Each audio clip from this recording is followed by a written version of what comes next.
Hey everyone, it's Jackie, and I'm just here to give you a little bit of an update. Some things I've gotten some of my blood results back, and I'm here to discuss them and what I've been doing so far to prepare for my next cycle of IVF. First thing you probably notice is that I cut all my hair off. I decided I was gonna go short and completely different into 2016, and just do some changes. Figured I always had my hair tied back or it was down, so I just decided to cut it off. And one of the biggest reasons why I did cut it off, sorry, my cat is here. One of the biggest reasons I had cut it off is I think due to all the injections and IVF treatments that I did this cycle, is that my hair began to get really thin, especially right around here. And I was losing a lot of hair when I took a shower. So I decided, let me just chop it all off. My hair is really long. It was down to like the middle of my back, and it's been the longest it's ever been in as far as I can remember. And then now I just chopped it all off to the shortest it's ever been, but I really do like it. It's kind of a pixie look, and I told the hairdresser, just chop it all off and do whatever you think looks really nice. And I showed her a couple of pictures of some pixie cuts that I saw. So that's it. So that's one update. Second update, as you saw in my last video, or if you haven't watched my last video, is that we decided that we were going to go ahead and do a whole bunch of other testing that we discussed with my RE, and try to eliminate as many variables as we can and as many different things that could be a reason of why this IVF cycle didn't work. So when we went to our consultation, we got the pretty much summed it up down to that my egg quality wasn't great, that my ovarian reserve was good for someone my age, but the egg quality that I had was of someone who was probably like 10 years older than what I am, who has a diminishing egg reserve. So that was kind of like a big bummer to me. I cried a lot when I heard that, and the doctor said that, hey, there's no problem with their supplements we can take to go ahead and improve the egg quality. So we went ahead and did that. So a couple of tests I'm going to be reading off. Some of the tests that we did was a glucose tolerance test, as well as a thyroid antibodies test to see how I would do on those, to see if maybe my glucose was a factor or my thyroid was a factor. And both of those tests came back as not having any problems. My fasting specimen for my glucose tolerance, I had to do a 2-hour glucose test, and my beginning specimen was an 80, which a regular normal would be anywhere between 65 and 99, so mine was an 80. And then the 2-hour specimen, which is 2 hours after drinking that super sweet liquid, it has to be under 140, and mine was 127, so those all came out really good. She was really happy with those. The thyroid antibodies as well has to be under a 9, and mine was a 1, so that was also something that went really, really well. We did go ahead and, like I said, added a bunch of vitamins and supplements I've been taking so far. It's going to be my 3rd week on Tuesday. Everything's going really well. Hasn't upset my stomach or anything. It's a lot of different pills. It's like 5 pills in the morning and 5 pills at night. So everything's going really well on those. I also started to read, it starts with the egg.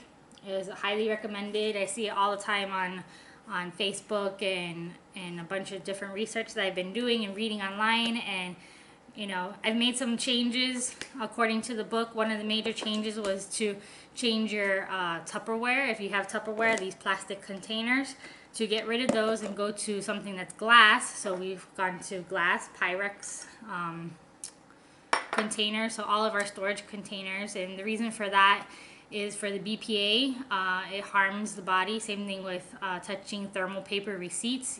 Some of the things that are mentioned in the book are really hard to avoid because it's in our everyday lives. And there's as much as stuff that we can eliminate. I'm trying to do that. Try to just do whatever I can to go ahead and eliminate as many factors. And one of the things that I knew that we could definitely do was switching from plastic to glass, so we went ahead and did that. Another thing that I read in my supplements is that I was taking the CoQ10, which is fine, but when reading the book, I had just passed a section of supplements here, and in the book it says that CoQ10, that there's two different versions of it, which I didn't know. I'm trying to find the page here. That there's one that is the regular version that the body can absorb, but then there's another one that's already been processed and it absorbs faster. Okay, so I'm sorry if I'm gonna butcher these names, but the one that just says CoQ10, when this is from GNC, is the one that's in the form called ubiquinone. I think that's how you say it. And it takes longer for your body to go ahead and digest that and process it. So there's another one called ubiquinol, which is this one that I just decided to buy yesterday, which is already the processed version of it, and your body absorbs that one faster. So I decided, let me try this one, because I need my body to absorb these as fast as they can. So I was taking the 200, they're both 200s, and so I'll finish off this bottle. There's not much left in it. And then I'm just going to switch on to this one, also 200 milligrams twice a day that I'm taking it. So hopefully that will work. Another test that we went into, and this is the big test that I requested, and the doctor was still really hesitant to do it, was the natural killer cells testing. And what natural killer cells is cells in your body that attack foreign items, like cancer cells and things like that, and could also mistaken embryos as a foreign body, which it kind of is, but and attacks it to kill it. And I read about it a long while ago, watching one of the YouTubers that I follow, Lisa Marie TTC, and she read about it as well when she was going through her journey, and said that she wanted to get tested for it and insisted, and hers came back positive. So I was like, you know what? When we started this whole journey a year ago, when we were doing our first IUI, which was exactly pretty much a year ago, I had asked my RE, hey, what do you think about it? Can we test for it? And she says that, it's not really necessary to test for it because it's a theory, it's a myth, there's no research that goes and backs behind it. And I was like, okay, whatever, we'll try the IUIs and move on. Well, IUI 1 was a chemical. My pregnancy test did come back positive, but it was a super low positive. It was a 5. And, the second one came back as we weren't pregnant. Same thing with IVF number 1. Came back as positive. Second beta came back as negative, and that was another chemical. So when we went to our consultation, when we were deciding what we're going to do and everything, I really insisted, and please, let's go and get tested for the natural killer cells, because let's just eliminate it. If it's not a problem, it's not a factor, let's just test for it and eliminate that as well. Well, we decided we were going to test for it and eliminate it, only to find out that I have tested positive for natural killer cells. Woohoo! Let's add that to the bucket. So, I kind of figured that I was going to test positive. When you just have that gut feeling and that something's wrong, and it could be so many different factors, and you just want to eliminate it and just have the reassurance. And when that call came, I wasn't as much as surprised as I was kind of angry, because I had insisted on this. I had wanted this test since day 1 a year ago and didn't get the opportunity to take it. And now that we already had a failed cycle, now we've tested and we have that. So the doctor, anyways, positive is anything above 10, and mine was a 10.7.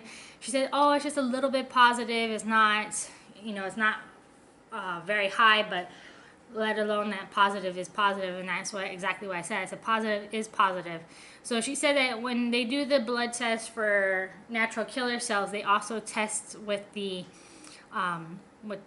treatment that they would use to see how your blood reacts to the natural killer cell. Intralipids is what they do to treat it.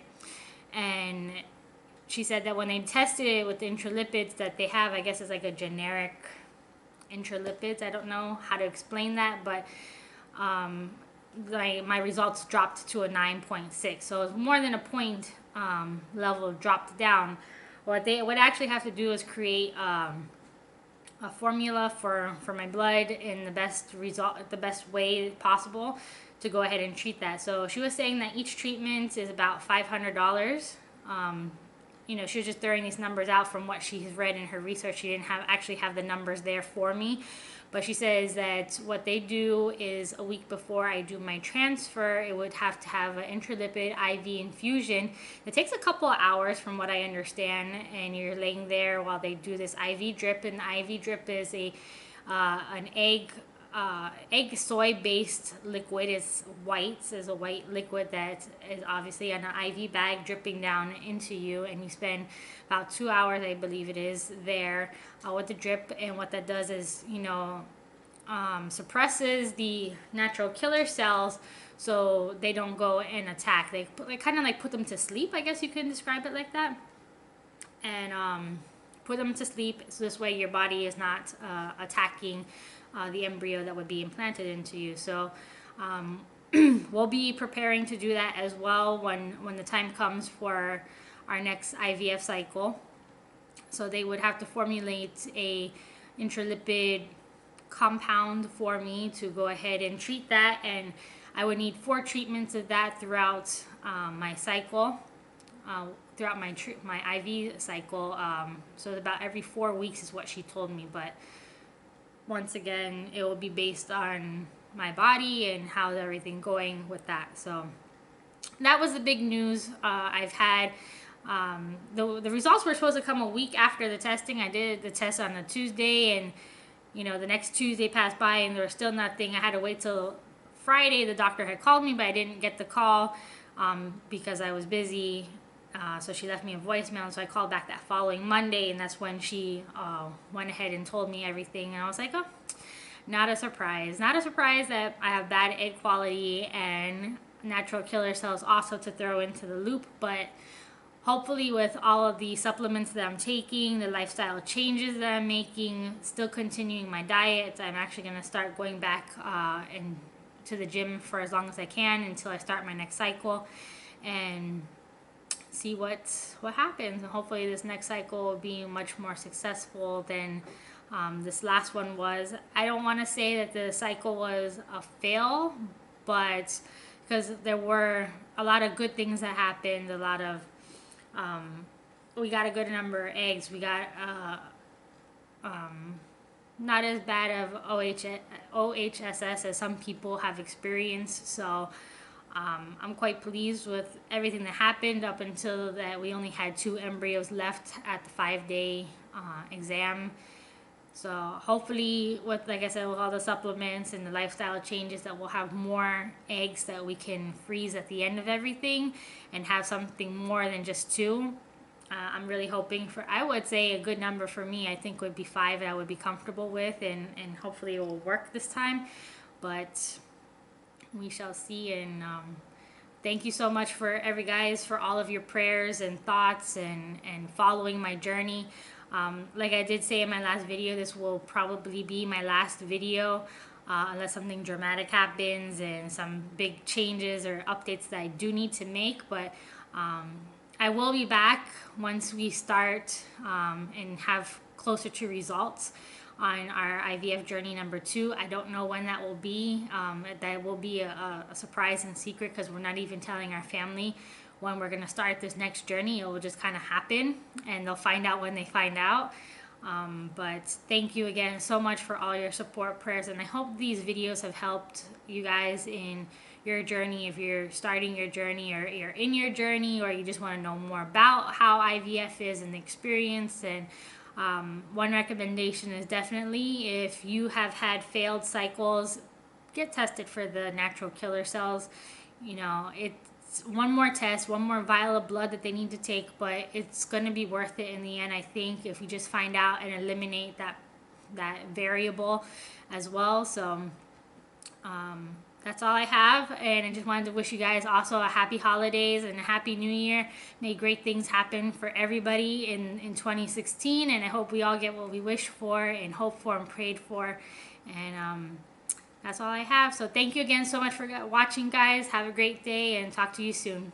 Bye.